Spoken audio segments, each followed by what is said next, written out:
నమస్తే welcome to city news నేను సునీత కర్నూలు నగరంలోని ఏబీసీ క్యాంపులో ఉన్న క్వార్టర్స్ ను కూల్చివేసి ఆ స్థలాన్ని కబ్జా చేసేందుకు టీడీపీ నాయకులు ప్రయత్నిస్తున్నారని పేర్కొంటూ సాక్షి మీడియా అసత్య ప్రచారం చేస్తోందని Kurnool urban development authority chairman Somisetti Venkateswarlu నగర అధ్యక్షుడు నాగరాజు యాదవ్ విమర్శించారు. కర్నూలు నగరంలోని జిల్లా తెలుగుదేశం పార్టీ కార్యాలయంలో జరిగిన విలేకరుల సమావేశంలో ఆయన మాట్లాడారు. జిల్లా తెలుగుదేశం పార్టీ కార్యాలయంలో జరిగిన విలేకరుల సమావేశంలో ఆ పార్టీ రాష్ట్ర ప్రధాన కార్యదర్శి Kurnool urban development authority chairman Somisetti Venkateswarlu, జిల్లా ప్రధాన కార్యదర్శి ఆకిపోగు ప్రభాకర్, నగర అధ్యక్షుడు నాగరాజు యాదవ్, కార్పొరేటర్ జకియా అక్సారీ, టీడీపీ నాయకులు అబ్బాస్, శ్రీధర్, సోమిశెట్టి నవీన్, రవికుమార్ తదితరులు పాల్గొన్నారు. ఈ సందర్భంగా వారు మాట్లాడుతూ కర్నూలు నగరంలోని ఏ క్యాంపు, బి క్యాంపు, సి క్యాంపుల్లోని ప్రభుత్వ క్వార్టర్లను తొలగించి ఆ స్థలాన్ని కబ్జా చేసేందుకు ప్రయత్నిస్తున్నారని, సాక్షి మీడియాలో జరుగుతున్న దుష్ప్రచారాన్ని తీవ్రంగా ఖండించారు. క్వార్టర్లకు సంబంధించి భవనాల పరిస్థితిపై, అందులో జరుగుతున్న అక్రమాలపై జగన్ అనే వ్యక్తి లోకాయుక్తకు ఫిర్యాదు చేశారని, లోకాయుక్త ఆదేశాల మేరకు కర్నూలు నగరంలోని ఏబీసీ క్యాంపుల్లో, క్వార్టర్లలో అధికారికంగా ఉన్నవారు నివాసం ఉంటున్నారా లేక అనధికారికంగా ఎవరైనా అందులో ఉంటున్నారా, ఏవైనా స్థలాలు ఆక్రమణకు గురయ్యాయా అనే అంశంపై అధికారులు సమగ్రంగా విచారణ జరుపుతున్నారని తెలిపారు. పరిస్థితి ఇలా ఉంటే సాక్షి మీడియా మాత్రం వైఎస్ఆర్సీపీ రాజకీయ ప్రయోజనాల కోసం తెలుగుదేశం పార్టీ నాయకులతో పాటు రాష్ట్ర మంత్రి టీజీ భరత్ పేరును ప్రస్తావిస్తూ కథనాలను ప్రచురిస్తోందని, దీనిని తీవ్రంగా ఖండిస్తున్నామని తెలిపారు. సాక్షి మీడియా వైఖరి మార్చుకోకపోతే తీవ్ర పరిణామాలు ఎదుర్కోవాల్సి వస్తుందని హెచ్చరించారు. ప్రజలకు వాస్తవాలు తెలపాలని, అవాస్తవాలను ప్రచారం చేయటం సాక్షి మీడియాకు అలవాటుగా మారిందని విమర్శించారు. చెట్లు కానీ బిల్డింగ్లు మొత్తం పడిపోయినాయి. ఎక్కడెక్కడ బిల్డింగ్ చాలా మొత్తం 90% పడిపోయినాయి. అంతా మొత్తం అక్కడ అడుగు మాదిరి అయిపోయింది. కొంతమంది వైకాపా వాళ్ళు ఏమంటారు, ఇవి కూటమి ప్రభుత్వం మింగేయాలనేసి కుట్రబంది దీన్ని స్వాగ చేయాలనేసి పేపర్లో రాశారు.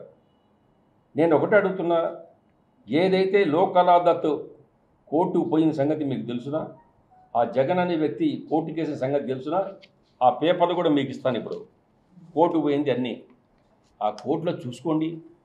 ఇవాళ కోర్టుకు వ్యతిరేకంగా మీరు మాట్లాడుతున్నారు ఎవరంటే వాళ్ళు. దయచేసి పేపర్లో రాసేటప్పుడు, వార్తలు రాసే తప్పుడు కూతలు రాయొద్దండి. తప్పుడు కూతలు రాస్తే మాడు పగులుతుంది. మీకు పొయ్యకాలం వచ్చింది చెప్తున్నా. చెత్త నా కొడుకు పేపర్ ఇది. ఈ బేకార్ నా కొడుకు పేపరు బజార్లో తన్ని తన్నాలి నా కొడుకును. నేను చెప్తున్నా, రాతలు రాసేటప్పుడు కూటమి ప్రభుత్వం మోసాలు చేస్తూ ఉందా చూశారా? బుద్ధిందా మీకు?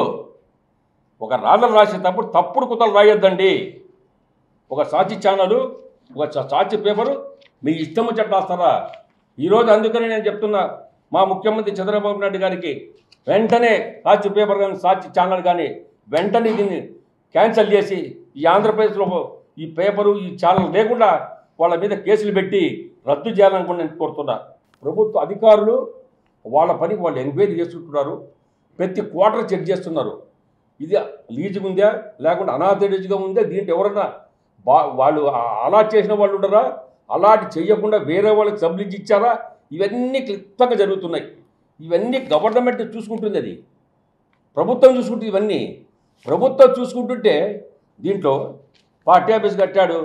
పార్టీ ఆఫీస్ కట్టేసి 120 కోట్లు కొట్టేశాడు జిల్లా అధ్యక్షుడు.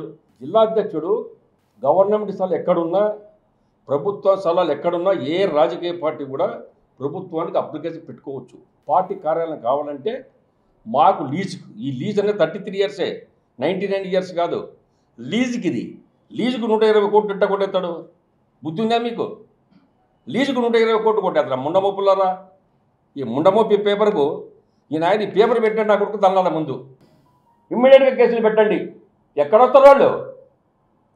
అసెంబ్లీకి అంటే రానట్టు దొంగలోళ్ళు. ప్రజలు ఓటేసింది మీకు అసెంబ్లీ బొమ్మని పని చేయమని, తప్పించుకొని తిరుగుతారు దొంగల మాదిరి, కేటుగాళ్ళ మాదిరి. మీరు ఈరోజు కూటమి ప్రభుత్వం ఇచ్చిన లీజులను రద్దు చేస్తారా? దొంగ పార్టీ కార్యాలయం పెట్టింది మీరు. దొంగ పార్టీ కార్యాలయం అంత పెద్ద ఎత్తున కట్టింది మీరు. క్లియర్ కావాల్సిన అంత పెద్ద బిల్డింగ్ కట్టింది మీరు.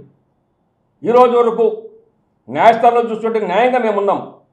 అదే అయితే అన్యాయంగా పోయింటే ఈరోజే మీరు కట్టిన పార్టీ కూల్చి చూడడం, ఇంతవరకు దాని జోలికి పోవడం మేము ఎందుకు? చట్టం చూసుకుంటుంది. చట్టం అంటే మీకేం తెలుసు? 16 ఏళ్ళు ఉండే జైల్లో ఉన్నట్టు దుర్మార్గుడు 16 ఏళ్ళు జైల్లో ఉండొచ్చుండు. ఆ జైల్లో ఉన్నట్టు దొంగలు ఏమేం చేస్తుంటారు? దొంగతనాలు ఎట్లా చేస్తారు? ఎవరి సొమ్ములు ఎట్లా కాజేయాలి? ఇచ్చినటువంటి మంత్రి మా యొక్క మంత్రి వాళ్ళందరూ ఇచ్చినటువంటివి అంటే అక్కడ ఎవరైతే ఇల్లీగల్ ఉంటున్నారో వాళ్ళందరూ వచ్చి మంత్రిని అడుక్కుంటే పిల్లల స్కూళ్ళు ఇవన్నీ కూడా టైం పడుతుంది కాబట్టి మాకు గృహాలు దొరకవన్న సందర్భంగా వాళ్ళు అడిగితే 6 నెలలు అడిగితే దాదాపు 10 నెలలు టైం ఇచ్చినాడు. ఇప్పుడు దీని తర్వాత ఏం జరిగిందంటే కొంతమంది కలెక్షన్ గాళ్ళు ఉంటారు, వీళ్ళంతా పోయి వాళ్ళని తప్పుదో పట్టించినారు అనమాట. ఇది మేము మా 1000 రూపాయలు 2000 కలెక్షన్ చేసుకొని ఒక ధర్నా చేసి మేము టైం ఇప్పిస్తాము, గందరగోళం చేస్తాము. దీన్ని వైసీపీ నాయకులు వాళ్ళకి తెలుసు కదా, ఇంకా మళ్ళీ వాళ్ళ గవర్నమెంట్ రాదు, వాళ్ళు గెలవరు, ఇది జరిగేది కాదు, అయ్యేది కాదు, వాళ్ళు వచ్చేది లేదు, ఇది తెలుసు. అసలు ఎక్కడా కూడా భరత్ గారు కానీ ఇంకొక మంత్రి గారు కానీ దాన్ని స్టేడియం కోసం లీజుకి అడిగినటువంటి ఆధారాలు మీ దగ్గర ఉన్నాయా? లేవు. ఏదైతే పచ్చి అబద్ధం. దీన్ని వాళ్ళ ఆసరాగా తీసుకొని దుమ్మెత్తి పోసేటువంటి కార్యక్రమాలు చేస్తున్నారు. మీరు కబ్జాదారులు అంటే ఎవరంటే ఇప్పుడు మా సోదరుడు చెప్పినట్లు ఈ రాష్ట్రంలోనే మీ ఇద్దరు చాలా ఫేమస్. అంటే మీరున్న ఇండ్లు కానీ మీ కాంప్లెక్స్లు కానీ కబ్జాలు చేసి మాత్రమే సంపాదించుకున్నారు. అది మీకున్నటువంటి పేటెంట్. అది ఎక్కడ కూడా టీజీ కుటుంబం కబ్జాలు చేసినటువంటి సందర్భాలు ఉండవు. దానం చేసేటువంటి గుణం ఉంది మా యొక్క భరత్ గారు మంత్రి గారు కానీ వాళ్ళ ఫాదర్ గారు కానీ. మేము ఒకటే చెప్తా ఉన్నాం, మీరు ఇటువంటి మానుకోండి తప్పుడు ప్రచారాలు. మీరు చేసినంత మాత్రాన ప్రజలను నమ్మే స్థితిలో లేరు. అసలు ఆ స్టేట్మెంట్ చూస్తేనే నవ్వుకుంటున్నారు ఈరోజు జిల్లా ప్రజలు. వీలేంది ఈరోజు భరత్ గారి గురించి మాట్లాడమని చెప్తా ఉన్నాం. కాబట్టి మేము ఇక్కడ ఉన్నటువంటి వైఎస్ఆర్పి నాయకులకు ఒకటే చెప్తా ఉన్నాం, మీరు చేసినటువంటి అక్రమాలు బయట తీస్తాం. ఆల్రెడీగా ఉన్నాయి, ఇంకా తీస్తాం. ఇంకా మీరు ఏం చేసినారు, ఎక్కడెక్కడ ఏం చేసినారు, పాణ్యంలో ఏం చేసినారు, కర్నూలులో ఏం చేసినారు, ఇంకా ఎక్కడెక్కడ ఏం చేస్తున్నారో అన్నీ మా దగ్గర ఉన్నాయి. అవి కూడా త్వరలో బయటకు వస్తాయి. మీరు తొందరపడద్దని నాయన, అన్నీ బయటకు వస్తాయి. ఇప్పుడు జిల్లా ప్రజలకు మేము తెలియజేస్తాం, మాకు ఒకటే, మా జిల్లా మంత్రి కానీ మా జిల్లా నాయకులు కానీ కూటమి ప్రభుత్వం కానీ ఈ జిల్లా బాగుపడాలి, ఈ జిల్లా సస్యశ్యామల ఉండాలి. ప్రధానంగా కర్నూలు టౌన్లో ఉన్నటువంటి smart city one of the సిటీగా రాష్ట్రంలోని బెస్ట్ సిటీగా తయారు చేయడానికి మా యొక్క భరత్ గారు కృషి చేస్తున్నారని కూడా మరొకసారి మీ ద్వారా తెలియజేస్తా ఉన్నాం. దానికి ఎన్నో ఇండస్ట్రీలు వస్తున్నాయి, ఇండస్ట్రియలిస్ట్ హబ్గా మారింది మన ఓర్వకల్లు, మారుతుంది, ఉద్యోగాలు వస్తాయి. ఈ విధంగా మన సారు టీజీ భరత్ అన్న గారు ఇంప్రూవ్ చేస్తున్నారు. అందులో భాగంగానే ఇవన్నీ చేయడం జరిగింది. అన్యాయంగా అయితే ఎవరిని తీయడం లేదు. అదేవిధంగా వాళ్ళకు టైం కూడా ఇచ్చినారు, ఇప్పటికిప్పుడు ఖాళీ చేయించడం లేదు. ఇంకా ఒక 10 నెలలు 8 నెలల వరకు వాళ్ళు ఉండొచ్చు, ప్రశాంతంగా వాళ్ళు వేరే స్థలాలు చూసుకొని వెళ్ళడానికి కూడా అవకాశం ఇచ్చినారు. అట్లాంటి దీనిలో మన టీజీ భరత్ అన్న గారి ప్రమేయం లేదు, ప్రభుత్వ ఆదేశాల మేరకే జరుగుతున్నాయి ఇక్కడ. అంతేగాని అనవసరంగా మన కర్నూలు మన టీజీ భరత్ అన్న గారికి కబ్జా చేసినారు అని ఈ విధంగా ఆరోపణలు చేయడం వైసీపీ వాళ్ళకు తగదు. ఎందుకంటే కోట్లు దానాలు ఇచ్చేవాళ్ళు, విరాళాలు ఇచ్చేవాళ్ళు స్థలాలు భూ కబ్జాలు చేయాల్సినంత అవసరం వాళ్ళకేముంది? మన కూటమి ప్రభుత్వం శ్రీ చంద్రబాబు నాయుడు గారు ముఖ్యమంత్రి అయిన తర్వాత ఎన్నో సంక్షేమ పథకాలు అమలు అవుతున్నాయి. వాళ్ళ ప్రభుత్వంలో అమలు కానివన్నీ ఇక్కడ అవుతున్నాయి కదా అని వాళ్ళు భయపడి ఏదో విధంగా మాట్లాడుతున్నారు. సమాజంలో ఇంజనీర్ల పాత్ర ఎంతో విశిష్టమైనదని రాష్ట్ర హజ్ కమిటీ సభ్యులు మన్సూర్ అలీఖాన్, మహమ్మదీయ వక్ఫ్ కాంప్లెక్స్ కేర్ టేకర్ కమిటీ ప్రతినిధి మహబూబ్ అన్నారు. ఇంజనీర్స్ డేని పురస్కరించుకొని వారు ఇంజనీర్లను సన్మానించారు.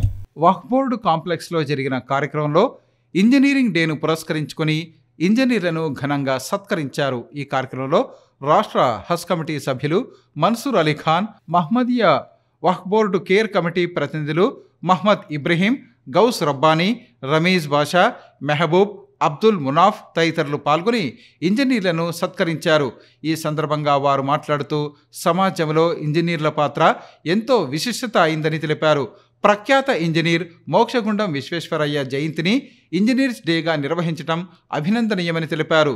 ఇంజనీర్ల సేవలను గుర్తించి తాము వారిని సత్కరించినట్లు వెల్లడించారు. కాగా తమ సేవలను గుర్తించి సన్మానించిన వక్ఫ్ బోర్డు కేర్ కమిటీ ప్రతినిధులకు సన్మాన గ్రహీతలు ధన్యవాదాలు తెలిపారు. వాళ్ళ పాత్ర ఏదైతే ఉందో కీలక పాత్ర.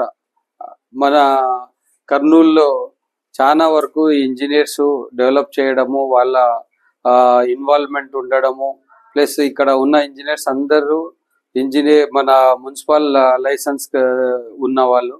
సో వాళ్ళందరికీ ఈరోజు ఈ రకంగా ఇక్కడ ఈ శాల్వాలతో కప్పి వాళ్ళకు ఈ ఇంజనీరింగ్ డే యొక్క సెలబ్రేషన్ చేయడానికి నేను ఇబ్రాహిం గారికి వాళ్ళ టీంకి కృతజ్ఞతలు చెప్పుకుంటున్నాను. ఈ కమిటీ వచ్చినప్పటి నుంచి వివిధ కార్యక్రమాలు చేస్తూ ప్రజల్లో అందరికీ ఈ కమిటీ ద్వారా ఎన్ని సేవలు చేయగలుగుతారో అది చూపిస్తూ వీళ్ళు మొన్ననే మంత్రివర్యులు కూడా టీజీ భరత్ గారు చెప్పడం జరిగింది. ఒక ప్లాట్ఫామ్ కి తెచ్చుకొని అందరికి ఏ టైంలో ఏ సందర్భంగా ఉంటుంది దాంట్లో వాళ్ళ డేలో మేము కూడా ఒక సంతోష పాల్గొనాలని ఈ కార్యక్రమం నిర్వహించినాము. ఇక్కడ వచ్చిన అందరి ఇంజనీర్స్ కి కృతజ్ఞతలు తెలుపుతూ ఈ అవకాశం ఇచ్చినందుకు పెద్దలు. సందర్భంగా మన మహమ్మదియా కాంప్లెక్స్ లో కమిటీ వాళ్ళు మన్సూర్ గారు మనకి సన్మానం మన లోకల్ అందుబాటులో ఉన్న ఇంజనీర్స్ ని పిలిచి మమ్మల్ని సాధారణంగా ఆహ్వానించి శాలువాలు కప్పి మమ్మల్ని సన్మానించినందుకు చాలా కృతజ్ఞత తెలియజేసుకుంటున్నాను. మాకంతా చాలా సంతోషంగా ఉంది. మా పనితనానికి గుర్తింపుగా కమిటీ మాకు ఈ సమావేశాన్ని ఏర్పాటు చేసినందుకు చాలా థ్యాంక్స్. ఇటువంటి కార్యక్రమాలు ఇంకా మీరు ముందు చేసి ఇంకా అభివృద్ధిలోకి రావాలని చెప్పేసి కోరుకుంటూ, నిర్లక్ష్యంగా వ్యవహరించి విద్యార్థి మృతికి కారణమైన నగరంలోని కీర్తి పాఠశాల యాజమాన్యంపై చర్యలు తీసుకోవాలని టీడీపీ రాష్ట్ర ప్రధాన కార్యదర్శి సోమిశెట్టి వెంకటేశ్వర్లు కోరారు. మృతి చెందిన విద్యార్థి కుటుంబాన్ని ఆయన టీడీపీ నాయకులతో కలిసి పరామర్శించారు. వన్ టౌన్ ప్రాంతంలో ఉన్న కీర్తి హైస్కూల్లో గోడ కూలిన ఘటనలో విద్యార్థి మృతి చెందిన నేపథ్యంలో ఆ కుటుంబాన్ని టీడీపీ నాయకులు పరామర్శించారు. ఈ సందర్భంగా జరిగిన కార్యక్రమంలో తెలుగుదేశం పార్టీ నాయకులు సోమిశెట్టి వెంకటేశ్వర్లు, నాగరాజ్ యాదవ్, అబ్బాస్, శ్రీధర్, యూనిస్, రామాంజనేయులు తదితరులు పాల్గొన్నారు.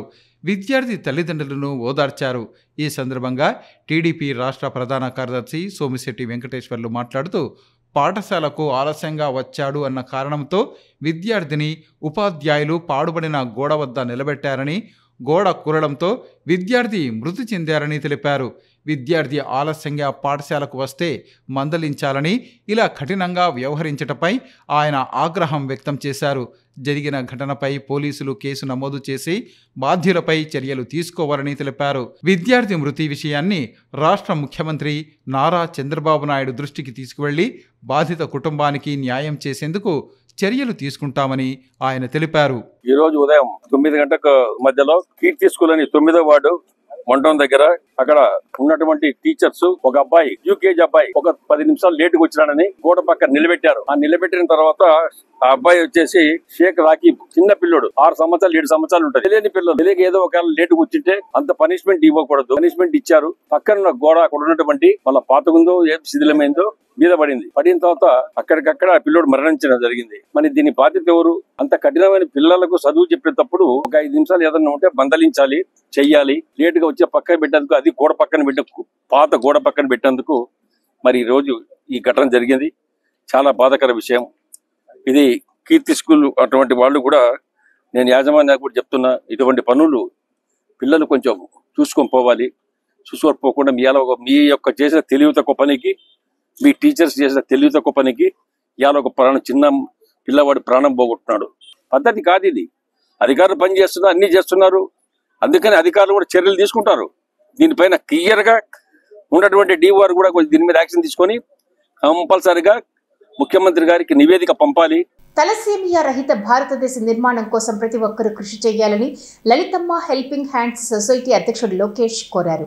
ఈ మేరకు తలసేమియా బాధిత చిన్నారుల కోసం ఉచిత HLA పరీక్షా శిబిరాన్ని నిర్వహించారు. లలితమ్మ హెల్పింగ్ హ్యాండ్స్ సొసైటీ వ్యవస్థాపకులు లోకేష్ ఆధ్వర్యంలో తలసేమియా, సికిల్ సెల్ బాధిత చిన్నారుల కోసం ఉచిత HLA టెస్టు శిబిరాన్ని నిర్వహించారు. ఈ కార్యక్రమాన్ని బెంగళూరుకు చెందిన ఆస్టల్ హాస్పిటల్ ఆధ్వర్యంలో నిర్వహించారు. ఈ సందర్భంగా లలితమ్మ హెల్పింగ్ హ్యాండ్స్ సొసైటీ అధ్యక్షుడు లోకేష్ మాట్లాడుతూ తలసేమియా రహిత భారతదేశ నిర్మాణం కోసం ప్రతి ఒక్కరూ కృషి చేయాలని తెలిపారు. వివాహానికి ముందు HIV టెస్టు చేయించుకున్న విధంగానే వివాహానికి ముందు HPLC టెస్టు చేయించుకోవాలని ఆయన సూచించారు. దీనిని చేయించుకోవటం వల్ల ఎన్నో ప్రయోజనాలు ఉన్నాయని వివరించారు.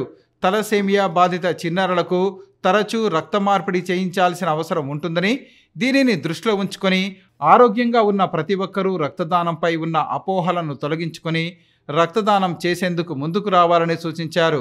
తాను 49 సార్లు రక్తదానం చేశానని, అవయవ శరీరదానం చేశానని, 20 రక్తదాన శిబిరాలను నిర్వహించారని వివరించారు. అలాగే తలసేమియా బాధిత పిల్లవాడిని దత్తత తీసుకున్నట్లు వెల్లడించారు. అలాగే చనిపోయిన తర్వాత శరీరదానం, నేత్రదానం చేసేందుకు ముందుకు రావాలని కోరారు. ఈ కార్యక్రమంలో తలసేమియా బాధిత చిన్నారులతో పాటు వారి తల్లిదండ్రులు పాల్గొన్నారు. మీకు ఎక్కిస్తారు పిల్లలకి. సో నేను I'm not a medical student, but study చేశాను దీని గురించి. ఎస్పెషల్లీ నార్త్ ఇండియాలో ఇంకా చాలా ఇబ్బంది పడుతున్నారు. రాజస్థాన్ అక్కడంతా ఈ ట్రీట్మెంట్ కి లేదు, చాలా మంది చనిపోతున్నారు. అలానే ఆదోన్లో కూడా ఐ థింక్ 1.5 years బ్యాక్ ఒక అమ్మాయి చనిపోయారు. చాలా బాధ అనిపించినప్పుడు. శ్రీకాంత్ తెలుసు ఈ విషయము. సో దయచేసి మీరందరూ మీ బాధ్యత ఏంది, ఫస్ట్ అవగాహన కల్పించే బాధ్యత మీరందరిది. మనం ఇబ్బంది పడుతున్నాం, వేరే వాళ్ళు ఇబ్బంది పడకూడదు. సో ఆ సామాజిక స్పృహ ఉంటేనే మనం ఏదైనా చేయొచ్చు. ఒక వ్యక్తి కాకుండా ఒక శక్తిగా వ్యక్తులుగా మనం పనిచేద్దాం. ఈ భారతదేశాన్ని తలసేమియా నివారణ భారతదేశంలో చేయాలని మనందరం కంకణం కట్టుకుందాం. ఎలాగైతే మనం లెప్రసీ ఫ్రీ ఇండియా చేశామో, పోలియో ఫ్రీ ఇండియా చేశామో, తలసేమియా ఫ్రీ ఇండియా చేసే బాధ్యత మనందరిలో ఉంది. బ్రదర్ ఆర్ సిస్టర్ అంటే బ్రదర్ ఆర్ సిస్టర్ సిబ్లింగ్స్ అని చెప్తామంటే తోబుట్టువులకే మాక్సిమం మ్యాచ్ అయ్యే ఛాన్స్ ఉంది. ఓకే, అది కూడా అందరికీ మ్యాచ్ అవ్వదు. 10 పిల్లలకి చేస్తే 3-4 పిల్లలకే మ్యాచ్ అవుతుంది అలా. ఓకే, మేనరికంలో పెళ్లి చేసుకుంటే పేరెంట్స్ని కూడా టెస్ట్ చేయొచ్చు. ఎందుకంటే మేనరికంలో పెళ్లి అయిన వాళ్ళకి ఫాదరో మదరో కూడా మ్యాచ్ అయ్యే ఛాన్సెస్ కొంచెం ఎక్కువ ఉంది. లేకపోయినా సరే ఫాదర్ మదర్ అంటే తండ్రి తోబుట్టువులు అందరికీ హెచ్ఎల్ఏ టెస్ట్ చేసి చూస్తాం. నగరంలోని రాక్వుడ్ పాఠశాల అభివృద్ధికి తన వంతు సహకారం అందిస్తారని కర్నూలు పార్లమెంటు సభ్యులు బస్తిపాటి నాగరాజు అన్నారు. నగరంలోని రాక్వుడ్ పాఠశాలలో జరిగిన పూర్వ విద్యార్థుల సమ్మేళనంలో ఆయన ముఖ్య అతిథిగా పాల్గొన్నారు. రాక్వుడ్ పాఠశాలలో 1976 నుంచి 1986 వరకు జరిగిన పూర్వ విద్యార్థుల సమ్మేళనంలో ముఖ్య అతిథిగా కర్నూలు పార్లమెంటు సభ్యులు బస్తిపాటి నాగరాజు హాజరయ్యారు. ఈ సందర్భంగా ఆయన మాట్లాడుతూ నగరంలో రాక్వుడ్ పాఠశాలకు ఎంతో చరిత్ర ఉందని తెలిపారు. ఈ పాఠశాలలో జరిగిన పూర్వ విద్యార్థుల సమ్మేళనంలో తాను పాల్గొనడం అదృష్టంగా భావిస్తున్నానని వివరించారు. కర్నూలు నగరంలో ఎంతో మందిని ఉన్నత స్థానాలకు చేర్చిన ఘనత రాక్వుడ్ పాఠశాలకు చెందిందని వివరించారు. అలాంటి రాక్వుడ్ పాఠశాల అభివృద్ధికి పూర్వ విద్యార్థులు ముందుకు రావటం అభినందనీయమని తెలిపారు. వారి ఆలోచనలకు అనుగుణంగా ప్రభుత్వం నుంచి సహకారం అందించేందుకు తన వంతు కృషి చేస్తానని ఆయన తెలిపారు. 1976 నుంచి 1986 మధ్యన ఈ రాక్వుడ్ స్కూల్లో చదివినటువంటి పూర్వ విద్యార్థుల సమ్మేళనానికి ఇక్కడికి విచ్చేయడం జరిగింది. ముఖ్యంగా ఆనాడు చదువుకుని ఈ రాక్వుడ్ స్కూల్లో ఈ రోజు ఎన్నో ఉన్నత స్థాయికి చేరి ఈ రోజు రాక్వుడ్ స్కూల్లో వాళ్ళ పూర్వ స్మృతులను తలుచుకుంటూ ఏర్పాటు చేసినటువంటి ఈ ప్రోగ్రాంలో నన్ను ఆహ్వానించడం ముందుగా వాళ్ళకు నా యొక్క కృతజ్ఞత తెలియజేస్తా ఉన్నాను. ఈ వీళ్ళంతా ఎంత ఉన్నత స్థాయిలో ఉన్నాడో వాళ్ళ సమయపాలనను ఎంతో బిజీ షెడ్యూల్ కాదనుకుని వాళ్ళంతా కలిసిమెలిసి మేము ఈ స్కూల్కి ఏదైనా చేయాలా, ఈ రాక్వుడ్ స్కూల్ అంతరించిపోతా ఉంది కర్నూలులో, దీని రూపురేఖలు ఈ ఇప్పుడున్నటువంటి కాలానికి తగినట్టు మేము మార్చాలనే సంకల్పంతో వాళ్ళంతా ముందుకు వచ్చేందుకు ముందుగా వాళ్ళకి మరొకసారి తెలియజేస్తా ఉన్నాను. కాబట్టి రాక్వుడ్ స్కూల్లో చదివినటువంటి పూర్వ విద్యార్థుల నిర్ణయం మేరకు వాళ్ళందరూ కలిసి ఏ నిర్ణయం అయితే తీసుకుంటారో వాళ్ళ అభిప్రాయాలను మేము పరిగణలోకి తీసుకొని, ఎందుకంటే వాళ్ళు ఇది రకరకాలుగా అన్యాగ్రంథమయ్యే దినాలు వచ్చాయి అని చెప్పి బాధపడడం జరిగింది. అందులో భాగంగా వారందరూ కలిసి ఏ నిర్ణయం తీసుకుంటే ఆ నిర్ణయాన్ని మేము ప్రభుత్వం దృష్టికి తీసుకెళ్లి ఖచ్చితంగా వాళ్ళ ఆకాంక్షల మేరకు వాళ్ళ కోరికల మేరకు గౌరవ కలెక్టర్ గారికి దృష్టికి తీసుకెళ్లి దీన్ని ఆ విధంగా తీర్చిదిద్దామని చెప్పేసి తెలియజేస్తా ఉన్నాను. 6 వరకు 1 నుంచి 10వ తరగతి చదువుకున్న పూర్వ విద్యార్థులం అందరం కూడా ఈరోజు ఆత్మీయ సమ్మేళనం జరుపుకున్నాం. మాకు తోడుగా మా సీనియర్స్ 76 బ్యాచ్ 10th క్లాస్ వాళ్ళు, అలాగే మా జూనియర్స్ 88 వాళ్ళు కూడా మాతో యాడ్ అయినారు. కారణం ఏంటంటే మిగతా వాళ్ళలాగా కాకుండా మేము ఈ స్కూల్లో చదువుకున్న స్కూల్ నుంచి మంచి విద్యను అభ్యసించి ఫారిన్కి వెళ్ళిన వాళ్ళు ఉన్నారు, అట్లాగే పాలిటిక్స్లో డెవలప్ అయిన వాళ్ళు ఉన్నారు. అన్ని రకాలుగా స్థిరపడినటువంటి విద్యాబుద్ధులు నేర్పించినటువంటి ఈ స్కూలు మా మిత్రుడు, అట్లాగే మాకు దగ్గర ఉన్నటువంటి మన ఎంపీ గారు బస్తిపాటి నాగరాజు గారు, అతను కూడా వన్ ఆఫ్ ది లెక్చరర్. అతనికి తెలుసు ఈ విద్యా సంస్థల విషయం. తను కూడా చాలా సంతోషాన్ని వ్యక్తం చేయడంతో పాటు ఇటువంటి గవర్నమెంట్స్ ఏవైతే మైనారిటీ ప్రాపర్టీస్ ఏవైతే ఉన్నాయో అవి అన్యాక్రాంతం కాకుండా వీటిల్లో ఒక స్టడీ సర్కిల్ లాంటిది కానీ లేకపోతే ఒక లైబ్రరీ లాంటి దాన్ని కానీ ఏర్పాటు చేయడానికి తను కలెక్టర్ గారితో ఇంకా అవసరమైతే సీఎం గారి దృష్టి కూడా తీసుకెళ్తామని చెప్పి హామీ ఇవ్వడం జరిగింది. తాను పుట్టి పెరిగిన కర్నూలు జిల్లాలో తన రచన పుంజుతో ఒక కావ్యం ఆవిష్కరించడం సంతోషంగా ఉందని తెలంగాణ విశ్రాంత డీజీపీ కొత్తకోట శ్రీనివాసరెడ్డి అన్నారు. కర్నూలు నగరంలోని టీజీవీ కళాక్షేత్రంలో జరిగిన తన పుస్తక ఆవిష్కరణ కార్యక్రమంలో ఆయన పాల్గొన్నారు. టీజీవీ కళాక్షేత్రంలో తెలంగాణ రాష్ట్రానికి చెందిన విశ్రాంత డీజీపీ కొత్తకోట శ్రీనివాసరెడ్డి రచించిన పుంజుతోక పుస్తకావిష్కరణ జరిగింది. ఈ సభకు టీజీవీ కళాక్షేత్రం అధ్యక్షులు పత్తి ఓబులయ్య సభాధ్యక్షత వహించారు. ముఖ్య అతిథులుగా హాజరైన రవీంద్ర విద్యా సంస్థల డైరెక్టర్ జి పుల్లయ్య గ్రంథావిష్కరణ చేశారు. ఈ సందర్భంగా ఆయన మాట్లాడుతూ శ్రీనివాసరెడ్డి ఉన్నత భావాలు, నైతిక విలువలు కలిగిన అధికారి అన్నారు. పోలీసు శాఖలో ఇటువంటి రచనలు చేసే అధికారులు అరుదుగా ఉంటారన్నారు. శాలివాహన కార్పొరేషన్ డైరెక్టర్ పిబివి సుబ్బయ్య మాట్లాడుతూ శ్రీనివాసరెడ్డి మిత్రులందరికీ డిగ్రీ చదివే కాలం నుంచి ఆయనకు తెలుగు సాహిత్యం పట్ల అభిలాష ఉందన్నారు. ఈ గ్రంథాన్ని సాహితీ స్రవంతి రాష్ట్ర అధ్యక్షులు కెంగార మోహన్, డాక్టర్ చంద్రమౌళిని, డాక్టర్ హరికిషన్ సమీక్ష చేస్తూ మొత్తం 120 కవితలు ఉన్నాయని, సులభ శైలిలో అర్థమవుతాయని తెలిపారు. అనంతరం విశ్రాంత డీజీపీ కొత్తకోట శ్రీనివాసరెడ్డి మాట్లాడుతూ తాను పదవిలో ఉన్నన్ని రోజులు నిబద్ధతతో పనిచేశానన్నారు. ఇప్పుడు సాహిత్య ఉద్యమం ప్రారంభించానన్నారు. ఇప్పటికే కొన్ని కవితలు మాత్రమే ప్రచురణకు నోచుకున్నాయన్నారు. మిగతా కవితలు త్వరలోనే పుస్తక రూపంలో తీసుకువస్తానని తెలిపారు. వేదికపై శ్రీనివాసరెడ్డి తల్లిదండ్రులు ఆసీనులై పుస్తక ఆవిష్కరణలో పాల్గొన్నారు. ఈ పుస్తకంలోని కొన్ని గేయాలను మహమ్మద్ మియా, బాల వెంకటేశ్వర్లు పాటలు, పద్యాల రూపంలో పాడి శ్రోతలకు వినిపించారు. కార్యక్రమంలో టీజీవీ కళాక్షేత్రం సభ్యులు రామస్వామి, యాగంటీశ్వర్, రాజారత్నం, శ్రీనివాసరెడ్డి, సంఘ ఆంజనేయులు, రమణ, సివి రెడ్డి తదితరులు పాల్గొన్నారు. ఇక్కడ వచ్చిన బంధుజన మిత్రులందరికీ కూడా నా నమస్సుమాంజలి. మిత్రులారా, బంధుజనులారా, సాహితీవేత్తలారా, ఇందాక కళారత్న గారు నన్ను మాట్లాడమని కోరుతున్నప్పుడు ఇది ఎందుకు రాయాల్సి వచ్చిందో వివరించమన్నారు. ఎందుకు రాయాల్సి వచ్చిందనేది దానికి ఒక కారణం లేదు. ఎందుకంటే ఈ పుస్తకాలు ఇప్పుడు ఏవైతే ఇందులో 120 పద్యాలు ఉన్నాయి, దాని గురించి నేను చెప్పడం కంటే కూడా మన సమీక్షకర్తలు చెప్తారు. ఖచ్చితంగా వారికి ఉన్న ప్రతిభతో నిష్కర్షగా ఏవి బాగున్నాయి, ఏవి బాగాలేవు అంటే సాహిత్య విలువలు ఇందులో బాగలేకపోవడానికి ఏముండదు. కంటెంట్ మాత్రం అంత మంచి కంటెంటే ఉంటుంది. మనమేం మసాలా నవలలో లేకపోతే మసాలా కవితను రాయం కాబట్టి సామాజిక స్పృహ, సామాజిక విలువలు, సంఘ విలువలు, మానవ విలువలు ఇవన్నీ రిఫ్లెక్ట్ అయితే కొంత చతురత జోడించి రాయడం జరిగింది. అయితే ఇవి గత కొద్ది కాలంగా నేను రాసుకుంటూ వచ్చినాయి కాబట్టి ఏదో ఇప్పుడు రిటైర్మెంట్ ముందు లేదా రిటైర్ అయినా కూర్చొని ఒకటి రాయాలని అన్నది కాదు.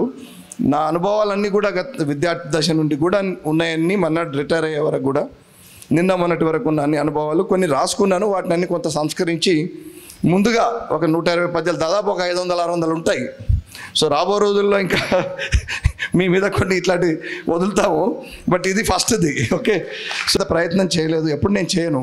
అంటే తెలిసిన వాళ్ళకి చెప్పడము, ఫోన్లు చేయడం అంతే. కానీ ఇదేదో గ్యాదరింగ్ పబ్లిక్ మీటింగ్ కాదు. పబ్లిక్ మీటింగ్ పెట్టదలుచుకుంటే అది వేరే ఉంటుంది. ఇక్కడ వచ్చిన వాళ్ళంతా కూడా ఈ కళా సాహిత్యం, ఈ పరిషత్తు గురించి తెలిసిన వాళ్ళు, ఓబులయ్య గారి తర్వాత వారి సహచరులు ఇక్కడ చేస్తున్న ఈ ఏదైతే ఈ కళా తపస్సు ఉందో దాంట్లో భాగస్వాములైన వారు, అట్లాగే నన్ను అభిమానించి నన్ను ప్రేమించే బంధుజన మిత్రులు.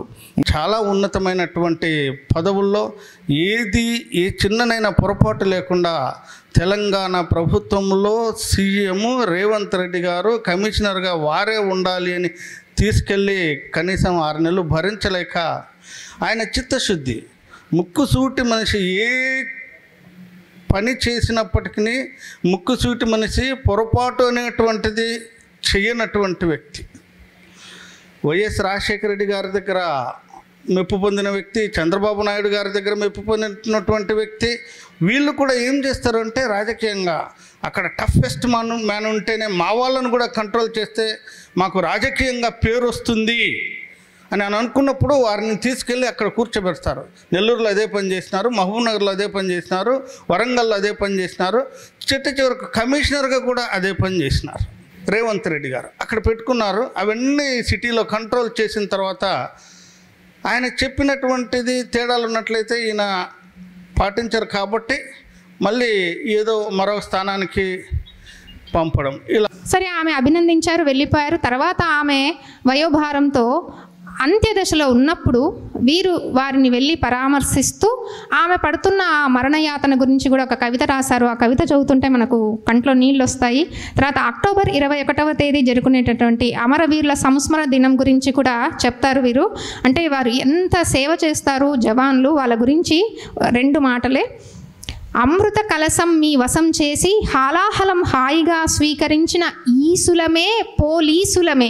అక్కడ ఈసులు పోలీసులు అనే పదప్రయోగం చాలా చక్కగా ఉంది. ఇక గుళికలు అన్నా కదా, ఒక 2-3 గుళికలు చెప్తాను మీకు. లంచగొండి ప్రగతికి గండి, చంపి వండి తినే ఆహారం కన్నా తెంపి వండుకునే ఆహారం మిన్న, ఏ పనినైనా యాంత్రికంగా కాక మాంత్రికంగా జనాంతికంగా చెయ్యాలని. ఇంకా అంటే మీరు పుస్తకం చదివినప్పుడు ఇలాంటి గుళికలు మధ్య మధ్యలో చాలా చక్కెర గుళికల్లాగా తగులుతూ ఉంటాయి. ఏదేమైనా వీరు చక్కని అచ్చులు హల్లులు చేర్చి పదాలను వాక్యాలుగా మార్చి ఆ వాక్యాలను కవనాలుగా మార్చి ఆ కవనాల కావ్య ప్రవాహంతో మనల్ని ఓలలాడిస్తూ వీరి విశ్రాంత జీవనం ఇలానే సాహితీ సేవలో తరించాలని చెప్పి మనస్ఫూర్తిగా కోరుకుంటూ ఈ చక్కని అవకాశం ఇచ్చినందుకు పత్తి ఓబులయ్య గారికి, శ్రీనివాసరెడ్డి గారికి ధన్యవాదాలు. విద్యాభ్యాసం దగ్గర నుంచి రచన ప్రారంభం జరిగింది. విద్యాభ్యాసం నుంచి తాను రచించినటువంటి రచనలన్నీ కూడా క్రోడీకరించుకొని దుమ్ము దులుపుకొని వాటిలో అక్కడక్కడ చిన్న చిన్న మార్పులు చేసి ఈరోజు గ్రంథీకరించడం జరిగిందనమాట. అంటే వారిలో అణగారిన కులాలపైన అణగారినటువంటి ప్రజలపైన సామాన్య ప్రజలకు ఉద్ధరణ అనేటటువంటిది వారికి చిన్నప్పటి నుంచి బాల్యం నుంచి ఉందని చెప్పేసి ఈ పుస్తకం తప్పనిసరిగా చెప్తుందన్నమాట. నేను చెప్తున్నాను, దయచేసి మీరు ఈ రోజుల్లో నవతరాలకి యువతరాన్ని నడిపేటటువంటి నాయకులు ఈ దేశానికి అవసరం అన్నమాట. అటువంటి పాత్ర పోషించాలి, దేశంలో మార్పు తెచ్చడానికి మీరు కంకణం కట్టుకోవాలని చెప్పేసి మీ అందరి తరఫున శ్రీనివాసరెడ్డి గారిని కోరుకుంటూ నాకు అవకాశం ఇచ్చేందుకు ధన్యవాదములు. నగరంలోని ఏ క్యాంపులో ఉన్న కర్నూలు ప్రెస్ క్లబ్ అభివృద్ధికి అందరి సహకారంతో కృషి చేస్తున్నారని ప్రెస్ క్లబ్ అధ్యక్షుడు కొత్తూరు సత్యనారాయణ గుప్తా అన్నారు. ప్రెస్ క్లబ్ ఆవరణలో ఆయన శ్రమదాన కార్యక్రమాన్ని నిర్వహించారు. ఏ క్యాంపులో ఉన్న కర్నూలు ప్రెస్ క్లబ్లో ప్రెస్ క్లబ్ అధ్యక్షుడు కొత్తూరు సత్యనారాయణ గుప్తా శ్రమదానం కార్యక్రమం నిర్వహించారు. ఈ సందర్భంగా ఆయన మాట్లాడుతూ కర్నూలు నగరంలో ఎంతో కాలంగా జర్నలిస్టు సోదరులు కలలు కంటూ ఉన్న కర్నూలు ప్రెస్ క్లబ్ను అందరూ కలిసికట్టుగా ఎట్టకేలకు సాధించుకున్నామని తెలిపారు. ఈ ప్రెస్ క్లబ్ అన్ని యూనియన్లకు సంబంధించిందని, ఇందులో ఎలాంటి అనుమానాలకు తావులేదన్నారు. ప్రెస్ క్లబ్ అభివృద్ధికి సహకరిస్తున్న ప్రతి ఒక్కరికి ధన్యవాదాలు తెలియజేశారు. దాతల సహకారంతో ప్రెస్ క్లబ్లో సౌకర్యాలను కల్పిస్తున్నామని తెలిపారు. ప్రెస్ క్లబ్లో అభివృద్ధికి ప్రతి ఒక్కరూ కలిసి రావాలని, అనవసరంగా దీనిపై ఎలాంటి దుష్ప్రచారం చేయవద్దని సూచించారు. రానున్న రోజుల్లో జిల్లాలోని ఇతర ప్రాంతాల నుంచి వచ్చే జర్నలిస్టులు బస చేసేందుకు వీలుగా అవసరమైన సదుపాయాలు కల్పించేందుకు ముందుకు సాగుతున్నామని ఆయన తెలిపారు. ఒకటి మాత్రం ఎవరు కూడా తప్పుడు ప్రచారం చేయదండి, దయచేసి చెప్తున్నాను. ఇది విలేకరుల ఐక్యతగా ఉన్నారు, సాధించుకున్న ప్రెస్ క్లబ్ అన్న భావన కలిగించండి. మీ స్వప్రయోజనాల కోసం ప్రయత్నాలు చేసినా, రాళ్లు వేసినా అవన్నీ తీసుకొని పునాదులు వేసుకుంటారు. ఇది ఒక విషయం గుర్తుపెట్టుకోండి. మచ్చలేని రాష్ట్రంలో అన్ని యూనియన్లు ఇక్కడ ప్రెస్ క్లబ్ సమావేశాలు ఏర్పాటు చేసుకోవచ్చు. ఇది ఒక విషయం గుర్తుపెట్టుకోండి. అదేవిధంగా త్వరలో కర్నూలు జిల్లాలో ఉన్న విలేకరులు ఎవరైనా కర్నూలుకు వచ్చినప్పుడు బస చేసుకోవడానికి కూడా ఒక అవకాశం కల్పించే ప్రయత్నం చేస్తున్నా. ఎందుకంటే ఆర్థిక వనరులు ఇబ్బందులు ఉన్నాయి, అయినా కూడా ముందుకు వెళ్ళే లక్ష్యంతో ముందుకు వెళ్తున్నా. లక్ష్యం మంచిదైతే ఏమైనా సాధించాలని చెప్తుంటారు పెద్దవాళ్ళు, ఆ విధంగా వెళ్తున్నాను. గంజాయిని అక్రమంగా రవాణా చేస్తున్న 5 వ్యక్తులను అరెస్టు చేసి వారి నుంచి గంజాయిని స్వాధీనం చేసుకున్నట్లు డీఎస్పీ బాబు ప్రసాద్ తెలియజేశారు. కర్నూలు నగరంలో జరిగిన విలేకరుల సమావేశంలో ఇందుకు సంబంధించిన వివరాలను ఆయన వెల్లడించారు. నగరంలో జరిగిన విలేకరుల సమావేశంలో కర్నూలు నగర డీఎస్పీ బాబు ప్రసాద్ మాట్లాడుతూ బళ్ళారి చౌరస్తా ఫ్లైఓవర్ బ్రిడ్జిపై వాహనాలు తనిఖీ చేస్తుండగా అక్రమంగా గంజాయి రవాణా చేస్తున్న వాహనాన్ని గుర్తించి స్వాధీనం చేసుకున్నట్లు తెలిపారు. ఒక కారులో సుమారు 4 లక్షల రూపాయల విలువ చేసే గంజాయి సరఫరా చేస్తున్నట్లు వచ్చిన ఖచ్చితమైన సమాచారం మేరకు ఈ తనిఖీలు నిర్వహించామని తెలిపారు. తనిఖీల్లో భాగంగా టయోటా గ్లాంజా కారులో అక్రమంగా తరలిస్తున్న దాదాపు 20 కేజీల వరకు ఉన్న గంజాయిని స్వాధీనం చేసుకున్నామని తెలిపారు. దీని విలువ 80,000 రూపాయల వరకు ఉంటుందని వివరించారు. వీటిని సరఫరా చేస్తున్న నిందితులను అదుపులోకి తీసుకున్నామని తెలిపారు. గంజాయి అక్రమ రవాణా సమాచారం ఉంటే తమకు తెలియచేయాలని ఆయన కోరారు. ఈ ఏపీ 40N 3258 ఇది వచ్చి టొయోటా గ్లాంజా బండి. గ్లాంజా బండి ఇది యాక్చువల్గా దీన్ని రావడంతో మొదట వెరిఫై చేస్తే అందులో మెంబర్స్ 5 మంది ఉన్నారు. ఈ మనం ఎవరినైతే చూపిస్తున్నామో ఈ 5 మంది అందులో వెహికల్స్ ఉన్నాయి. వాళ్ళ దగ్గర ఏమీ ముందు వెరిఫై చేసి దొరకలేదు. కానీ డీప్గా వెరిఫై చేస్తే సైడ్లో ఉన్న డోర్స్లో ఆల్మోస్ట్ ప్రతి డోర్లోనూ ఓపెన్ చేసి ఇన్సైడ్ మీరు చూస్తున్న ఈ పాకెట్స్ ఈ డ్రగ్స్ ఇది గంజాను బాగా ప్రత్యేకంగా ప్యాక్ చేయించేసి టోటలీ 50 చిన్న అన్ని ప్యాక్స్ ఇవి లోపల ఇన్సైడ్ చేసి ఏ విధంగా కూడా ఎవరికి ఏ విధంగా అనుమానం రాకుండా లోపల ఉండేట్టుగా బిగించేసి ట్రాన్స్పోర్ట్ చేస్తున్నారు. వెరిఫై చేస్తే ఎవరికి గొప్ప ఎడ్యుకేషన్ బ్యాక్గ్రౌండ్ కానీ అదర్వైజ్ కానీ ఏం లేదు. అంతా నెక్స్ట్ కొంచెం రిఫ్రాఫ్ గానే ఇట్లాగా అలవాటు అయిపోయి ఈజీ మనీ అనేది వీళ్ళ ప్రధానమైన టార్గెట్. బట్ దాన్ని బేస్ చేసుకుని ఇది ఎక్కడ టార్గెట్ చేస్తారంటే ఫైనల్ గా స్కూల్స్, కాలేజీలు, పిల్లలు, తర్వాత ఈ డెస్టిట్యూట్ పిల్లలు వాళ్ళకి చేరడము, తర్వాత ఫైనల్ గా అందరి ఆరోగ్యాలు దెబ్బతినడం, దీని మీదనే కాన్సెప్ట్ మీదనే వీళ్ళు కూడా చేస్తారు. జిల్లాలో ఆగస్టు 1వ తేదీ నుంచి కొనుగోలు చేసిన ఉల్లి పంట క్వింటాల్కు 1,200 రూపాయలు చెల్లించాలని ప్రజా పరిరక్షణ సమితి అధ్యక్షుడు బలరాం కోరారు. ఉల్లి రైతుల పరిస్థితిని అర్థం చేసుకుని ప్రభుత్వం వారిని ఆదుకోవాలని కోరారు. నగరంలో జరిగిన కార్యక్రమంలో ప్రజా పరిరక్షణ సమితి అధ్యక్షులు బలరాం మాట్లాడుతూ ఉల్లి రైతులకు ఆగస్టు 1వ తేదీ నుంచి గిట్టుబాటు ధర 1,200 రూపాయలు ప్రభుత్వం వెంటనే చెల్లించాలి అని కోరారు. ఉల్లిగడ్డల ధర ప్రభుత్వం సెప్టెంబర్ 1వ తేదీ నుంచి తీసుకున్న నిర్ణయం మంచిదే, కానీ రాయలసీమ ప్రాంతంలో ఆగస్టు నెలలో పంట సాగు వస్తుందని, కర్నూలు జిల్లాలో ఉల్లి పంటను క్వింటాలు 300, 400, 500 రూపాయలు చొప్పున రైతుల నుంచి కొనుగోలు చేశారన్నారు. తమకు ఆ ధరలు గిట్టుబాటు కావని రైతులు మొరపెట్టుకున్న నేపథ్యంలో ప్రభుత్వం జోక్యం చేసుకోలేదని, ప్రస్తుతం గత నెలలో అమ్ముకున్న రైతులు అప్పుల బాధతో ఇబ్బందులు పడుతున్నారని తెలిపారు. రైతులకు గిట్టుబాటు ధర ఆగస్టు 1వ తేదీ నుంచి కర్నూలు జిల్లా మార్కెట్ యార్డులో అమ్ముకున్న రైతులకు 1,200 రూపాయల ప్రకారం గిట్టుబాటు ధర కల్పించాలని కోరారు. ఈ కార్యక్రమంలో ప్రజా పరిరక్షణ సమితి నేతలు శ్రీ పద్మానంద యోగి, డేవిడ్, రవికుమార్, మురళి, రమేష్, శివమణి, పురుషోత్తం, వెంకటరాముడు, చంద్ర, సుంకన్న తదితరులు పాల్గొన్నారు. కలెక్టర్ గారికి ఉల్లిగడ్డలు గత నెలలో 24, 25 తారీఖులు అమ్ముకున్నారు. ఆంధ్రప్రదేశ్ ప్రభుత్వం మాత్రం సెప్టెంబర్ 1వ తారీఖు నుంచి 1,200 రూపాయల గిట్టుబాటు ధర అని అనౌన్స్ చేశారు. గత నెలలో వీళ్ళు అల్వాల గ్రామంలో వాళ్ళ జీవనోపాధి ఉల్లిగడ్డల మీదనే ఆధారపడినారు. గత నెలలో అమ్ముకున్న కర్నూలు మార్కెట్ యార్డ్లో అమ్ముకున్న రైతులకు తత్పట్టిల ఆధారంగా రైతులకు 300, 400 రూపాయలకు అమ్ముకున్నారు. కాబట్టి వాళ్ళకు కూడా గిట్టుబాటు ధర ఆగస్టు 1వ తారీఖు నుంచి అమ్ముకున్న రైతులకల్లా గిట్టుబాటు ధర 1,200 రూపాయలు కల్పించాలని చెప్పి జిల్లా కలెక్టర్ గారిని కోరుతున్నాం. అదేవిధంగా రాష్ట్ర ప్రభుత్వం వెంటనే ముఖ్యమంత్రి గారు చొరవ తీసుకొని, అదేవిధంగా మన కర్నూలు జిల్లా మంత్రి గారు ఉన్నారు టీజీ భరత్ గారు, వాళ్ళు కూడా చొరవ తీసుకొని తక్షణమే గత నెలలో ఉల్లిగడ్డ రైతులు ఎవరైతే అమ్ముకున్నారో ఆగస్టు 1వ తారీఖు నుంచి వాళ్ళు మినహాయింపు ఇచ్చి తత్పట్టిల ఆధారంగా వాళ్ళకి 1,200 రైతులకు జమ చేయాలని చెప్పి మేము ప్రభుత్వాన్ని డిమాండ్ చేస్తున్నాం. పోయిన నెల కూడా అమ్ముకున్నాము. ఆ నెల నుండి మాకు కూడా 1,200 ధర కల్పించాలని మేము కోరుతున్నాం. నాయకులు మాకు గిట్టుబాటు ధర కావడం లేదు. మేము 400, 500 అమ్ముకుపోయినాం పోయిన నెలలో. మాకు ఆ మద్దతు ధర 1,200 మాకు కూడా కల్పించాలని మేము కోరుతున్నాము.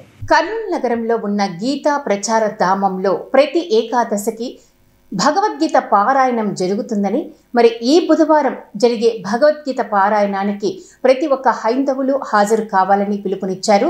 గీతా ప్రచార సంస్థ అధ్యక్షులు శ్రీ ఇల్లూరు వెంకట నారాయణ గారు పిలుపునిచ్చారు. కృష్ణం వందే జగద్గురు గీతా ప్రచార సంఘం మనము ప్రతి ఏకాదశికి భగవద్గీత పారాయణం చేస్తున్నాము. అలాగే ఈ నెల 17వ తారీఖు బుధవారం రోజు భగవద్గీత పారాయణం జరుగును. కావున అందరు భక్తులందరూ విరిగా పాల్గొని కార్యక్రమం జయప్రదం చేయవలసిందిగా కోరుతున్నాము. అలాగే కార్యక్రమం పిలప ప్రసాద వితరణ ఉంటుంది. అందుకు తర్వాత అందులో భాగంగా సత్సంగంగా జగదీష్ గారు వచ్చి భగవద్గీత పైన వివరణ ఇస్తారు. కాబట్టి అందరూ పాల్గొని కార్యక్రమం జయప్రదం చేయవలసిందిగా కోరుచున్నాము. ఇవి ఇవాల్టి సిటీ న్యూస్ అప్డేట్. రేపు ఇదే సమయానికి ఇలాగే కలుద్దాం. Until then keep watching city news.